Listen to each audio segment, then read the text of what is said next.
வணக்கம். செந்தணலின் பிரதான செய்திகள். விரிவான செய்திகளுக்கு முன் தலைப்புச் செய்திகள். தமிழக கடத்தொழிலாளர்களின் அத்துமீறல்களை கட்டுப்படுத்த கோரி யாழில் போராட்டம்.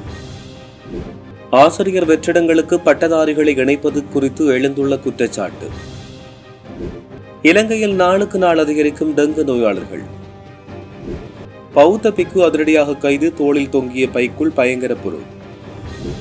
தனியார் கல்வி நிலைய உரிமையாளர் போதைப்பொருளுடன் கைது. உச்சம் தொட்ட தங்கத்தின் விலை வாங்க உள்ளோருக்கு வெளியான தகவல்.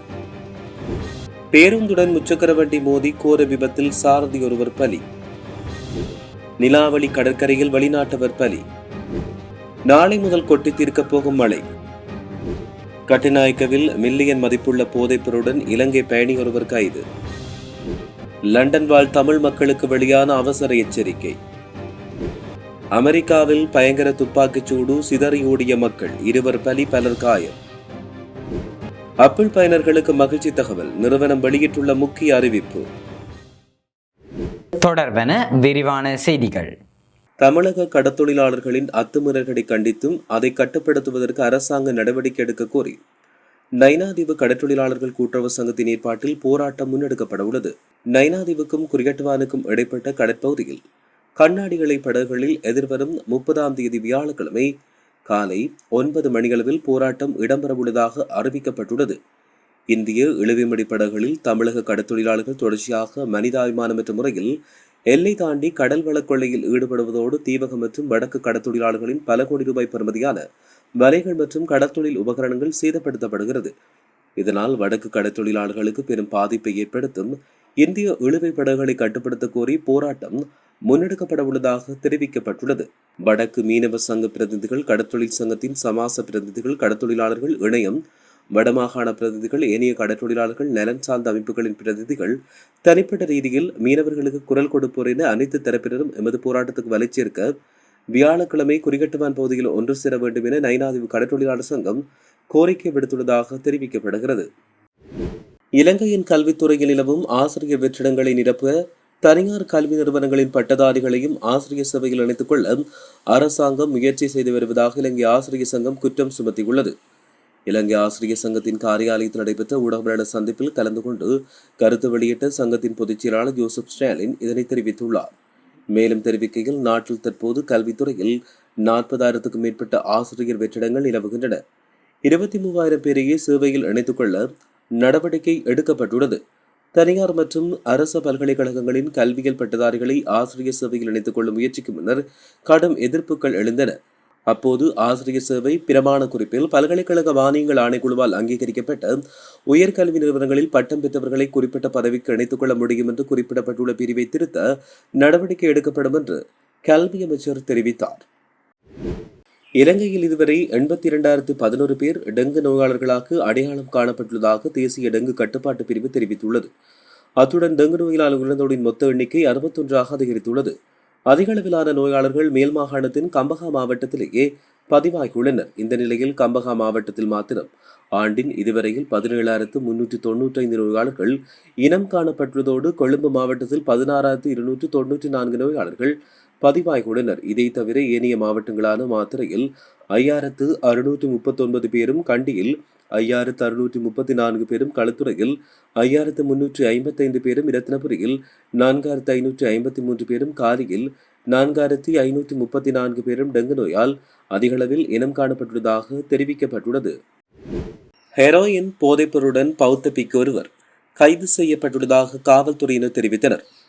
கொழும்பு தனியார் பேருந்து நிலையத்தின் 4வது நடைமேடைக்கு அருகிலுள்ள மலசல கூடத்துக்கு அருகில் குறித்த கைது இடம்பெற்றது. கைது செய்யப்பட்டுள்ளவர் புத்தளம் பகுதியில் உள்ள விகாரை ஒன்றில் வசிக்கும் பிக்கி ஒருவர் ஆவார். ஊழல் ஒழிப்பு சோதனையில் கடமையில் ஈடுபட்டிருந்த காவல்துறை குழுவுக்கு கிடைத்த தகவலின் அடிப்படையில் இந்த சோதனை மேற்கொள்ளப்பட்டுள்ளதாக தெரிவிக்கப்பட்டுள்ளது.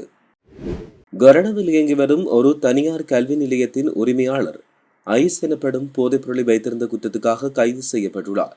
கொரோனா நாத்தனாகல பகுதியைச் சேர்ந்த 44 வயதான அந்த சந்தேக நபர் இல்லத்தில் வைத்து காவல்துறை நடத்திய சோதனையில் கைது செய்யப்பட்டார். சந்தேக நபரிடமிருந்து 15 கிராம் கிறிஸ்டல் மெத்தம்பெட்டமைன் மீட்கப்பட்டதாக காவல்துறை தெரிவித்துள்ளது. மேலும் ஒரு தொலைபேசி போதைப்பொருள் கடத்தல் நடவடிக்கைக்கு பயன்படுத்தப்பட்டதாக நம்பப்படும் ஒரு சிம் அட்டை மற்றும் ஒரு மின்னணு எடை அளக்கும் கருவி என்பனவும் அதிகாரிகளினால் பறிமுதல் செய்யப்பட்டுள்ளது. இலங்கையில் கடந்த சில மாதங்களாக தங்கத்தின் விலை சற்று ஏற்ற இறக்கத்துடன் காணப்படுகிறது. இதன் அடிப்படையில் இன்றைய நிலவரத்தின்படி ஒரு அவுன்ஸ் தங்கத்தின் விலையானது 13,17,667 ரூபாவாக காணப்படுகிறது. 24 கரட் தங்கம் கிராம் 46,480 ரூபாவாக பதிவாகியுள்ளது. 24 கரட் தங்க பவுன் 3,71,850 ரூபாவாகவும், அதேபோல 22 கரட் தங்கம் கிராம் 42,610 ரூபாவாகவும், 22 கரட் தங்க பவுன் 3,40,900 ரூபாவாக பதிவாகியுள்ளது. கொழும்பு கொலன்னாவை வீதியில் கொற்றைக்கொடுவை நகருக்கு அருகில் இன்று பேருந்துடன் முச்சக்கர வண்டி மோதி விபத்துக்குள்ளானதில் ஒருவர் உயிரிழந்தார். குறித்த சம்பவம் இன்று காலை இடம்பெற்றுள்ளது. இந்த விபத்தில் ஒருவர் உயிரிழந்ததோடு மேலும் இருவர் காயமடைந்தனர். கவனக்குறைவாக செலுத்தப்பட்ட முச்சக்கர வண்டி ஒன்று எதிரே வந்த பேருந்துடன் மோதியதன் காரணமாகவே இந்த விபத்து இடம்பெற்றதாக காவல்துறையினர் தெரிவித்தனர். விபத்தில் முச்சக்கர வண்டியின் சாரதி சம்பவ இடத்தில் உயிரிழந்ததோடு பின்னிருக்கையில் பயணித்த இருவர் காயமுற்று வைத்தியசாலையில் அனுமதிக்கப்பட்டுள்ளனர். விபத்து தொடர்பில் காவல்துறையினர் மேலதிகமான விசாரணைகளை மேற்கொண்டு வருவதாகவும் தெரிவிக்கப்பட்டுள்ளது. குச்சவெளி காவல்துறை பிரிவுக்குட்பட்ட நிலாவளி கடற்கரையில் சுற்றுலா பயணி ஒருவர் நீரில் மூழ்கி உயிரிழந்தார். குறித்த நபர் 49 வயதுடைய டச்சு நாட்டைச் சேர்ந்தவர் என்று காவல்துறையினர் தெரிவித்தனர். இச்சம்பவம் நேற்று இடம்பெற்றது. குறித்த நபர் கடலில் நீராடி கொண்டிருந்த போது நீரில் மூழ்கி உயிரிழந்ததாக காவல்துறையினர் தெரிவித்தனர். உயிரிழந்துள்ள நபர் இலங்கையில் நிலாவளி பகுதியில் உள்ள சுற்றுலா விடுதியொன்றில் தங்கியிருந்ததாக காவல்துறையினர் தெரிவித்தனர். இது தொடர்பான மேலதிக விசாரணைகளை குச்சவெளி காவல்துறையினர் மேற்கொண்டு வருகின்றனர். நாளை முதல் அடுத்து வரும் சில நாட்களுக்கு நாட்டின் தென்மேற்கு பகுதிகளில் மழையுடனான வானிலை சற்று அதிகரிக்கக்கூடும் என வளிமண்டலவியல் திணைக்களம் அறிவித்துள்ளது. வளிமண்டலவியல் திணைக்களம் இன்று வெளியிட்ட அறிக்கையில் இந்த விடயம் தெரிவிக்கப்பட்டுள்ளது. மேல் சப்ரகமுவா மற்றும் வடமேல் மாகாணங்களிலும் காலி, மாத்தறை, கண்டி மற்றும் நுவரெலியா மாவட்டத்திலும் இன்று அடிக்கடி மழை பெய்யக்கூடும் என்று அந்த திணைக்களம் தெரிவித்துள்ளது. ஊவா மாகாணத்திலும் மட்டக்களப்பு மற்றும் அம்பாறை மாவட்டத்தின் சில இடங்களில் பிற்பகல் 2 மணிக்கு மேல் மழையோ அல்லது இடியுடன் கூடிய மழையோ பெய்யக்கூடிய சாத்தியம் காணப்படுவதாக தெரிவிக்கப்பட்டுள்ளது.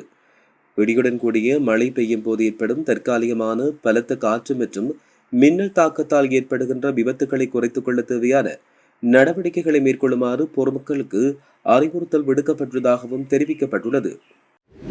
இலங்கை பண்டாரநாயக்க சர்வதேச விமான நிலையத்திலிருந்து 14.8 மில்லியன் மதிப்புள்ள போதைப்பொருளை வெளியே கடத்த முயன்ற இலங்கை பயணி ஒருவர் கைது செய்யப்பட்டுள்ளார். இந்த நபர் இன்று காலை காவல்துறை போதைப்பொருள் பணியக அதிகாரிகளால் கைது செய்யப்பட்டார். சந்தேக நபர் மொன்றாகலை பகுதியில் வசித்து வரும் 24 வயதுடைய ஓவியர் என்று அடையாளம் காணப்பட்டுள்ளதாக தெரிவிக்கப்பட்டுள்ளது. இனி சர்வதேச செய்திகள். பிரித்தானியாவின் லண்டனில் வசிக்கும் தமிழர்கள் உள்ளிட்ட தெற்காசிய நாட்டவர்கள் தங்களுடைய வீடுகளின் பாதுகாப்பு குறித்து மிகவும் அவதானமாக இருக்குமாறு காவல்துறையினர் எச்சரிக்கை விடுத்துள்ளனர். இலங்கை மற்றும் இந்திய மக்கள் அடங்கலாக தெற்காசிய நாட்டவர்கள் அதிகளவான தங்கத்தை தம்மசம் வீடுகளில் வைத்துள்ளனர். திருட்டுச் சம்பவங்களில் பல தமிழ் குடும்பங்கள் தாலிக்கொடி உள்ளிட்ட பெறுமதியான தங்கம் மற்றும் பணத்தை இழந்துள்ளனர். இவ்வாறான நிலையில் இந்த எச்சரிக்கை விடுக்கப்பட்டுள்ளது. இந்நிலையில் லண்டனின் ஈலிங் மற்றும் அதை சுற்றியுள்ள பகுதிகளில் திருட்டு சம்பவங்கள் அதிகரித்து வருவதாகவும் காவல்துறையினர் தெரிவிக்கின்றனர். அமெரிக்காவில் நடைபெற்ற உணவு திருவிழாவில் நடந்த துப்பாக்கிச் சூட்டு சம்பவத்தில் 2 உயிரிழந்ததோடு 2 வயது குழந்தை உட்பட 5 காயமடைந்துள்ளதாக சர்வதேச ஊடகங்கள் செய்தி வெளியிட்டுள்ளன. இந்த தாக்குதல் சம்பவம் ஞாயிற்றுக்கிழமை மாலை 6 மணியளவில் சியட்டில் சென்டர் வளாகத்தில் நடைபெற்ற ஃபைட் ஆஃப் சியட்டில் என்ற பிரசித்தி பெற்ற உணவு திருவிழாவில் இடம்பெற்றுள்ளது. சம்பவ இடத்தில் 2 உயிரிழந்ததாக சியட்டில் தீயணைப்பு திணைக்களம் உறுதிப்படுத்தியுள்ளதாக தெரிவிக்கப்பட்டுள்ளது. ஆப்பிள் நிறுவனம் 2027 ஆண்டில் ஒரு புதிய ஸ்மார்ட் கண்ணாடியை வெளியிட திட்டமிட்டுள்ளது. தற்பொழுது சந்தையில் உள்ள இதுபோன்ற சாதனங்களால் பயனர்களின் தனியுரிமைக்கு ஏற்படும் பாதிப்புகள் தொடர்பில் உலகம் முழுவதும் பரவலாக பேசப்படுவதால் ஆப்பிள் நிறுவனம் தன்னுடைய தயாரிப்புகளில் தனியுரிமையை பாதுகாக்க அதிகபட்ச முன்னுரிமை அளிக்க முடிவு செய்துள்ளது. தற்போதுள்ள மெட்டா ஸ்மார்ட் கண்ணாடிகளை பயன்படுத்தி மற்றவர்களுக்கு தெரியாமல் ரகசியமாக புகைப்படங்களையும் வீடியோக்களையும் எடுக்கும் திறன் சமூகத்தில் பெரும் அச்சத்தையும் எதிர்ப்பையும் ஏற்படுத்தியுள்ளது. இன்னும் சிலர் இவற்றை மற்றவருக்கு அசௌகரியத்தை ஏற்படுத்தும் சாதனங்கள் என்று குறிப்பிட்டுள்ளனர். ப்ளூம்பெர்க் அறிக்கையின்படி இந்த பிரச்சனைகளை தீர்க்க ஆப்பிள் புதிய அம்சம் ஒன்றை அறிமுகப்படுத்தியுள்ளது. இதன்படி உங்கள் தரவு கண்ணாடியை விட்டு வெளியேறாது, எனவே அவை 100% பாதுகாப்பானவை. மேலும் கண்ணாடியால் பெறப்பட்ட தரவு எந்த ஒரு சேவையகத்துக்கும் அனுப்பப்படாமல் அந்த சாதனத்திலேயே செயல்படுத்தப்படும் என்று தெரிவிக்கப்பட்டுள்ளது. இத்துடன் செய்திகள் நிறைவடைகின்றன. வணக்கம்.